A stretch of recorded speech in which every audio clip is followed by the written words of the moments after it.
Una carta, mi amor, solo una carta que me cuente detalles de tu vida, la gente que conoces, los sueños que te habitan y me recuerda el llanto de nuestra despedida.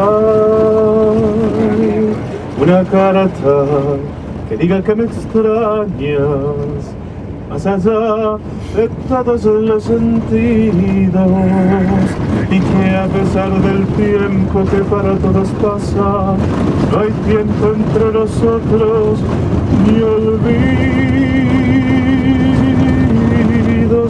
ni distancia. Escríbeme con tinta de violetas en un papel de amor, color ausencia. Escríbeme poniendo en cada letra la fiebre de tu pulso que se me vuelve abrazo y es un abrazo tuyo. Una carta, mi amor, solo una carta que me empañe los ojos de alegría.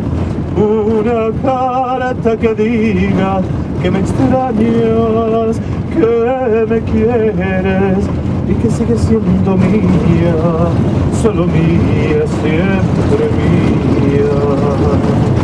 Una carta, mi amor, una carta, mi amor, una carta,